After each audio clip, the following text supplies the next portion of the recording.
22 तारखेला अयोध्येमध्ये राम मंदिराचं उद्घाटन होतं आहे आणि रामाच्या मूर्तीची प्रतिष्ठापना करताना वेगवेगळ्या जलांनी नवीन जी मूर्ती आहे त्याला जलाभिषेक घातला जाणार आहे।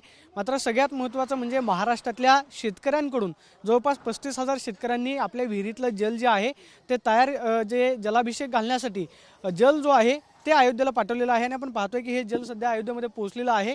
यावरती आपण पाहतोय की जय बाबाजी भक्त परिवारातर्फे हे जल जे आहे ते संपूर्ण महाराष्ट्रातल्या जवळपास 4 ते 5 जिल्ह्यांमध्ये गोळा करण्यात आलेलं होतं। जवळपास 34,999 शेतकऱ्यांनी आपल्या विहिरीतलं पाणी आणि त्या पाण्यासोबतच नाणं जे आहे ते सुद्धा कलशामध्ये टाकलेलं आहे आणि हा कलश जो आहे तो सध्या अयोध्येमध्ये दाखल झालेला आहे। बाबाजी मला सांगा, सुरुवातीला हे सांगा की या जलाचं नेमकं महत्त्व काय आहे?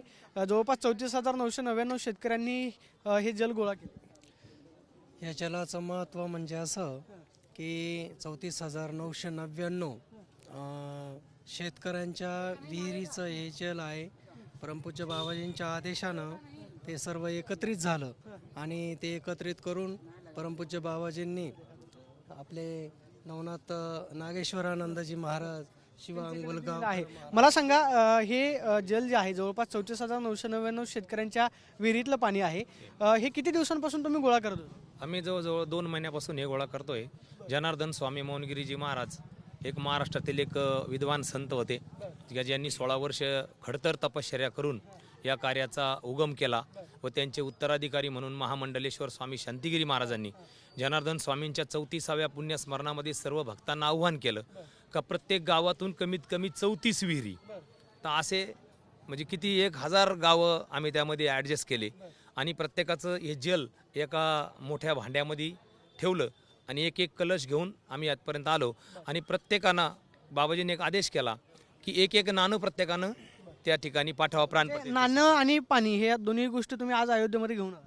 हो, आम्ही रात्री 8 वाजता या ठिकाणी अयोध्येमध्ये पोहोचलो आणि आज आम्हाला आनंद वाटतोय का एवढं पूर्ण 160 देश ही संपूर्ण 22 जानेवारीचा कार्यक्रम पाहणार आणि आज महामंडलेश्वर स्वामी शांतिगिरी बाबांचं खूप मोठं योगदान या राम जन्मभूमीच्या कार्यक्रमाला।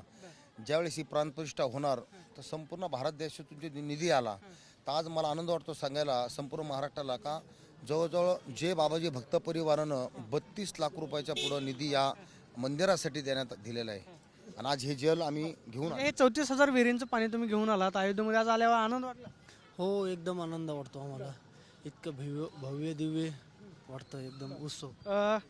इथले स्वयंसेवक आहेत आपल्याबरोबर की जे इथली व्यवस्था पाहतात। मला सांगा, जवळपास 34,000 विहिरींचं पाणी आहे, ह्या पाण्याचा अभिषेक जो आहे तो रामाच्या मूर्तीला घातला जाईल? हो, जाणार ना। आम्ही आत्ताच चंपतरायजी म्हणून आपले महासचिव आहेत त्यांच्याकडे सुपूर्द केला, त्यांनी आम्हाला सांगितलं पण आहे की हा आतमध्ये जाणार आहे। म्हणजे हे महाराष्ट्रातल्या जे शेतकऱ्यांचं विहिरीचं पाणी आहे त्या विहिरीच्या पाण्यानं सुद्धा रामाच्या मूर्तीला अभिषेक घातला? हो हो, नक्कीच। आता आपण पाहतोय की हे जवळपास 34,999 विहिरीचं म्हणजे शेतकऱ्यांनी आपल्या विहिरीतलं गोळा केलेलं जल आहे आणि याच खरं तर पाण्याचा कलश घेऊन हे सगळे नाशिककर जे आहेत ते अयोध्येमध्ये दाखल झालेले आहेत आणि 22 तारखेला रामाच्या मूर्तीवरती या 34,999 विहिरीमधलं जे पाणी आहे त्या पाण्यानं अभिषेक घातला जाईल। Camera person Rakesh Sonvi, Pradeep Kapse, TV9 Marathi, Ayodhya.